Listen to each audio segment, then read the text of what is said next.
In a surprise move, Chuwi has decided to enter into the gaming laptop market with this right here called the Gamebook.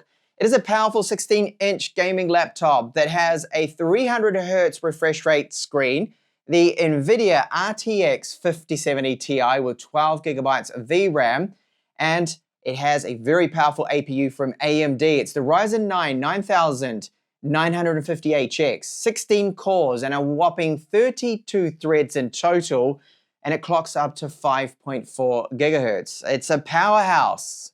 And it also comes with 1 terabyte of storage, PCIe 4. There's a spare SSD slot that supports PCIe 5 even, and this configuration has 32 gigabytes of RAM, which is running at 5600 mega transfers. The battery within it is 77 watt hours, backlit RGB keyboard, and plenty of options with connectivity, including Wi-Fi 6E, which is upgradable to that little card, and it does have 2.5 gigabit LAN on board. So with this Gamebook, you'll find our power supply, nice small compact size, 250 watts, and it's from a brand called FSP. They include 2 power cables. We've got one for the US with the US plug there, and then an EU plug. There could be a UK one. If you're buying this for the UK, they might include that. But that is all we get with our Gamebook. The thickness of it for a 16-inch laptop isn't the slimmest at 21.4 millimeters. And the weight, let's take a look. It is 2.4 kilos. Now, they say on their website 2.3. Okay, 2.38. However, you need to add the power supply and, of course, the cable, which then brings the total travel weight to 2.9 kilos. That's not too bad considering how powerful this laptop is. Now the lid of the Gamebook, this is made out of a frosted finished metal here and alloy. It looks good. We've got the Chuwi logo, so this is not backlit. It doesn't stand out that much. And pressing down on the lid, there's a little bit of flex, but it isn't bad. We've got a strip here for the antennas, so Wi-Fi 6E's on board with this, and 2.5 gigabit LAN, so great for connectivity. Very fast connection there. Now there's a little lip here at the bottom, as you can just see here. So the lid's got that raised lip, so that means that you can easily just lift that up, and yes, you can open it up one-handed. And that then presents us with our full-size keyboard with the number pad right here, full-size arrow keys, power button is away from the keyboard, which I really do like to see, and very little flex when pressing down. It's a good keyboard to type on. I like the way it feels. The keys aren't like mushy feeling or anything. They've got a good feedback to them when you do press them in, and they bounce back straight away. They do not seem to lag, and we've got full customizable per key RGB. If you're into that, then you can change separate key colors, all of them, which is very good, and that's through the control center that does have the software. I'll show you that later in the video. Now, there is this button here that you can go through the different power modes. So there's a custom, a office, and a turbo, a performance mode, and balanced, sorry. So there are the 4 of them there, and again, you need to go through the control center to customize that custom one. Now you can see they do have a lot of stickers down there. I mean, a lot. Look at them all. We could have done with a few less of those. Color calibrated, Nahimic sound there, and palm rest, yes, made out of plastic. So it is the hinge here and the lid, which is the metal. The rest is plastic. That would be them, of course, trying to keep down the weight. Now, the touchpad, let me talk a bit about this. Finer, smaller movements that are very fiddly that you may need to do are okay. I think the sensitivity could be a little bit better, but in general, it's not a bad touchpad. But with a gaming laptop, well, you're not going to really be using it. Well, I wouldn't. I'd rate it a 7 out of 10 for our touchpad here. And of course, it does support gestures and everything like that. So far, I mean, the keyboard really do actually like it for a more affordable RTX 5070 Ti laptop, which, yeah, okay, it's still over 2,000 US. It still is expensive. So along the back, we have the 2 exit vents. So there are 3 cooling pipes in this, 2 fans, and it's going to be venting the hot air out of the back. Fan sample will be supplied later on in the video. HDMI 2.1, very good to see this, and mini display port. This is 2.1A, so it is going to support 80 gigabits per second total, and you will get 8K out of that. The barrel connector for our DC to power it, and a full spec Type-C port. Now that is USB 4 spec, so we're getting the 40 gigabits per second, but it also does support the rear one, 140 watts of power delivery. So along the right side of the laptop, we've got two USB Type A's. These are USB 3.2 Gen 1.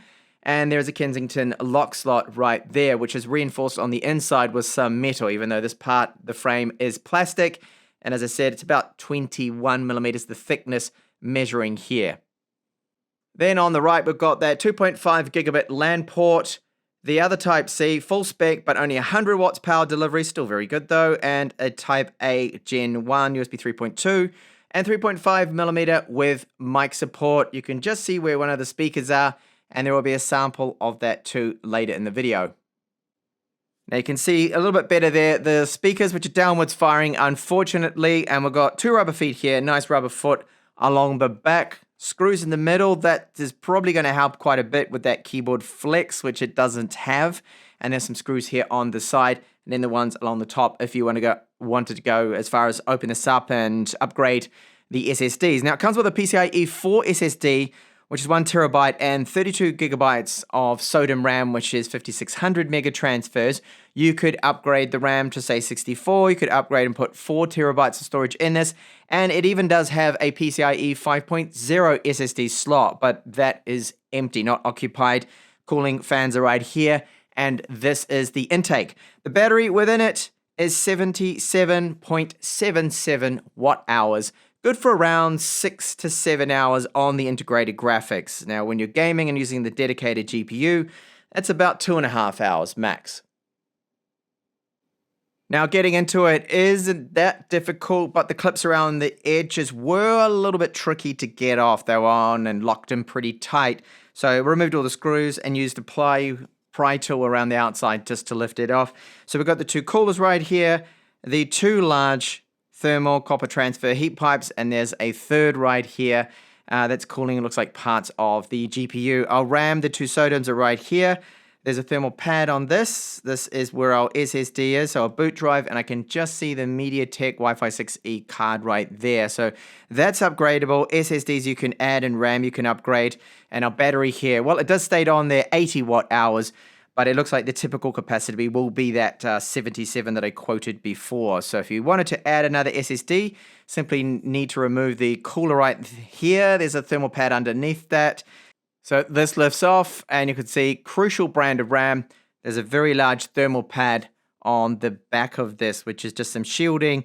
And yeah, it will help keep that RAM a little bit cooler. There's a thermal pad on the other side of this right here too. So it's only single-sided SODIMMs they're using, but at least it is a brand, a known brand like Crucial. So our display, as you can see, has reasonably slim bezels either side. Up the top here, we've got a 2 megapixel webcam that does have an infrared camera, so it supports Windows Hello. I'll give you a webcam sample too in this video. And the screen, very nice. So 16 inches, 16 by 10 aspect ratio, 2560 by 1600. Now they claim on the material that it's 300 Hertz, the refresh rate. However, with the integrated graphics and that RTX 5070 Ti, I can only get 240 Hertz, which is still fine by me. I'm not going to see that difference. 60 Hertz going from 240 to 300. I don't think it's going to be too much of an issue for most people, but I wish it would match their advertising material. I'm not too sure why that is. Now, I don't see any ghosting, any issues. The screen looks very sharp. There's no dead pixels and everything. It's very quick and smooth. Now, I'm only shooting at 30 frames per second, so you're not going to see how smooth this really is, so I won't focus too much on that. However, I have measured it, and it's a screen that for a gaming laptop is not what I expected. It's a lot better, in fact. So 100% sRGB color gamut coverage.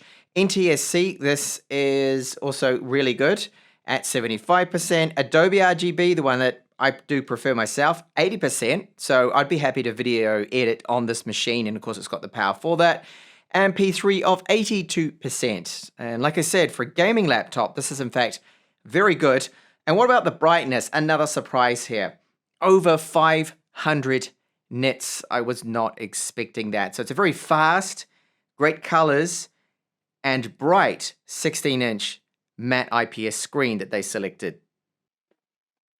Now, it was a little bit surprising to see that it comes with Windows 11 Pro, not Home, the version, which is good. This is what we want. You want the better version. So our disk drive here is a YMTC, 1 terabyte. I have no idea about this brand. I've never seen it before. And the speeds are okay. You can see there, it could be faster. If you put a Samsung in this, you can upgrade, of course, or any other more known brand. You typically see around 7,000 reads and writes for sequential and better random reads here, the 4Ks. As you can see, a little on the low side, but I'm not noticing any slowdown. The whole system feels so fast as you'd expect for 16 cores, 32 threads. So you see there under our display adapters, that of course is that RTX 5070 Ti that I talked about in the intro there. So 12 gigabytes of RAM, so much better than having 8. A lot of games use more than 8 gigabytes of VRAM, so good to have. And similar to an RTX 4080 laptop GPU from the last gen. And then we get the Radeon 610M, which is very weak. That's just the included GPU we get with that Ryzen 9. You can see there all of the 16 cores, but 32 times it's listed there. And finally, just have a look at the network stuff. So MediaTek, that is the adapter, it's the Wi-Fi 6 one, so the MT7922. It is good. I get great speeds through it, no problems. And 2.5 gigabit adapter there from Realtek. That's common. That's typically what you're going to see in other gaming laptops with a very similar spec to this. So benchmark, synthetic ones, I've run Cinebench 2024, very good score here, single core especially, 129, multi-core, excellent, great, as you'd expect for 16 cores, 32 threads, maximum turbo of 5.4 gigahertz, and that is reflected in these other synthetic benchmarks I do have here. So Steel Nomad, testing out the GPU now, good score, not the highest that you will see for an RTX 5070 Ti, but not too far off. Some other models might be able to get another 300, 400 points here. I'm not really too sure what is causing it to be a little bit lower. Could be down to the thermals. That is possible. Time spy score, very good. So this is RTX 4080 mobile territory that we're getting with a graphics score of 17,000. I think the highest I've seen out of the RTX 4080 in my time testing has been about 18,000. So we're very close to that, and a great CPU score there. It's an absolute monster, as you see here with Geekbench. So with Geekbench 6.3, that single score, wow, very good. Over 3,000. Multi-core is it's good too. I mean, the highest I've probably seen is around 20,000 on some of those Intel chips that have the 24 cores in total. So very good. Synthetic benchmark wise, this is an absolute monster. Now I won't show video playback because it's the NVIDIA that's handling that graphics, CUDA cores, all good, super smooth. And that is VPN, 10-bit, all of those codecs, not a problem at all. Video editing, as expected, very good, very smooth, no drop frames. We've got that RTX 5070 Ti handling everything here with the CUDA cores. So playback is as expected. 4K video editing is great. The performance you're getting here is so much better than integrated graphics, which, mind you, nowadays is very smooth and quite good. But this is next level. You notice how smooth it is. So what I'm going to do is a test that I always do. This is the YouTube preset, export time, hit start here, and you'll see that it's the 5070 Ti. Ripping through this, it's at 80%. In fact, this is going faster than I expected it to. For 1 minute of footage for YouTube encoding. Oops, I stopped it a little bit early, but there was a delay. Around 14-15 seconds there, which is incredibly quick. That's a lot faster than integrated graphics. Then on to gaming. This is, after all, a gaming laptop, and I'm running here Cyberpunk 2077. Now I'm going with the high preset here. This is the default. There is no frame generation. That's off. And I'll run the in-game benchmark because this is something you can do on your own hardware, of course, and compare the results. So that returned a great result of an average of 122.24 frames per second and a very decent minimum FPS of 103. So very playable on the high preset at 1600p. The Witcher 3, this time around, I have set it to 4K the resolution, a lot more demanding, and let's turn on ray tracing and jump into the game. So in the area that I like to test out, it's that save game that I always use. You can see getting around 80 frames per second, up to 100 sometimes. It is very playable. It's well over 60, but I would like to see a bit higher here. So if you intend to connect this up to an external monitor, and you want it to game at 120 frames per second, at least, well, you're not going to be able to achieve that at 4K on these kind of higher settings. So you have to probably run something like high or medium. So just test out high now.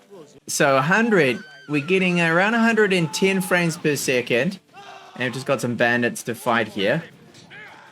And through this tunnel, yeah, over 120 frames per second. So great gameplay. Just keep it on the high preset, and you should be able to get around 120 frames per second with The Witcher 3 at 4K.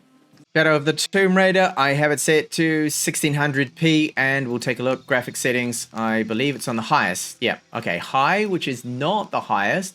So let's put it on highest right here and check the benchmark. And a great result here, an average of 192 FPS. Okay, that's not gonna match the screen refresh rate, but it still is an excellent frame rate. And if you wanted to increase it, we all know the answer to that. Lower the visuals or lower the resolution. Assassin's Creed Valhalla at 4K, high preset, 77 frames per second average. GTA 5, the enhanced edition, so looking a little bit better than what it used to. And I'm running here the ray tracing preset, 1600p, so the native screen resolution. We're getting around 150 frames per second to 160. So still looks good, plays great, really smooth, as you'd expect for... This is what you can expect from the 2 megapixel webcam. It's 1080p video, and it's at 30 frames per second. The quality itself isn't that bad. I've seen worse, but I've seen better too as well. But I think for a gaming laptop, it's all right. However, when I stop talking, can you hear that?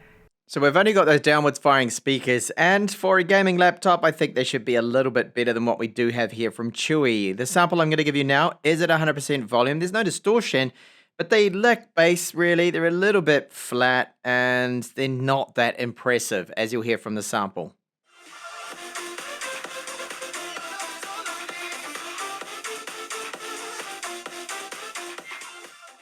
Looking at those thermals, it does get hot. This is a very powerful chip, 16 cores, 32 threads. It's an absolute monster. It gets up to 95.4 degrees. And this is not using a laptop cooler, right? I'm not doing any of that sort of stuff. Room ambient temperatures are 25 degrees.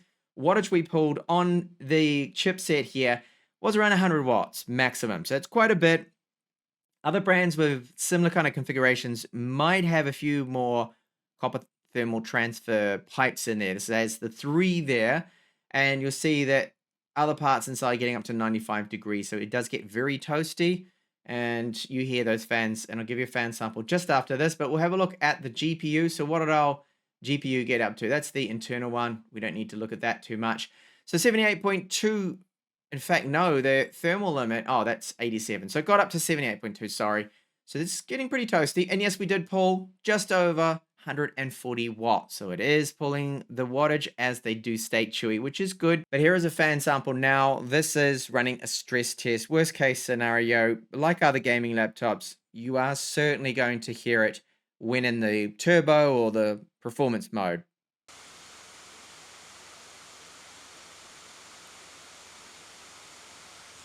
Now, as part of my normal testing, I did try out Linux Manjaro, and I ran into a few problems with the drivers, so I couldn't get any of the networking to work. So that's one thing you have to bear in mind if you intend to run Linux on the Gamebook. Okay, so I'll try and keep this short. Battery life, around 7 hours on integrated graphics, 2 to 2.5 with the dedicated graphics. The performance of this machine, definite pro. It's very powerful, especially that chipset. Not everyone is using this AMD Ryzen 9 9950HX. Most people, brands that is, I mean, are pairing up with Intel for similar configurations of these laptops. Good connectivity, great backlit keyboard. I don't have any problems with it. Touchpad is meh. I've definitely used better. Screen, way better than I expected. Brightness, color coverage for a gaming laptop is very good, not what I expected. So that's a pleasant surprise. Now, it is a plastic build that may put some people off, but we've got the metal, at least on the back of the screen. The screen does go all the way back, which is really good to see this, because a lot of brands, the screen would normally stop about there, and that is it, which I find annoying. Speaking of annoying, fan noise. in the turbo mode, in the top performance mode, it does get a little bit loud. We saw the thermals on the chipset hit 96 degrees Celsius. For a few seconds, it drops down. Normally it's the higher 80s when you push it really, really hard with a gaming benchmark. So that's one of the downsides. The obvious one is the price point of this. Now, Chuwi, I'm sure they're trying to do their best here. They're expensive, the components used in this, and it can't be cheap for them to have now their own laptop. Still more expensive than I was hoping for, though. 2,300 euros at the time of this video. I think that's a very hard ask considering competition, name brands that people will know a lot more than they would Chuwi. A lot of people don't even know the brand Chuwi yet. So you'd probably go for that MSI that's priced about the same, or the Asus, similar kind of price. You'd pay 100 euros more and you would go with the brand name. So it's going to be a tough sell for Chuwi. Now, if they can work on that price, if they can bring it down to say 2,000 euros, that might open them up to other people in the market that are willing to go for a more of an unknown brand, at least in the gaming laptop space here. So yeah, hats off to them for giving this a go to attempt to bring us this very powerful gaming laptop. I think they've done, for a first proper gaming laptop attempt, a very good job with the connectivity, and PCI 5 support is great to have there. The other minor thing I noticed is that the microphones pick up fan noise. It's minor, but it's there. The touchpad, as I said, is not brilliant. And all up, very powerful. There's a lot going for it. So well done, Chuwi. And thank you so much for watching this review on the Chuwi Gamebook.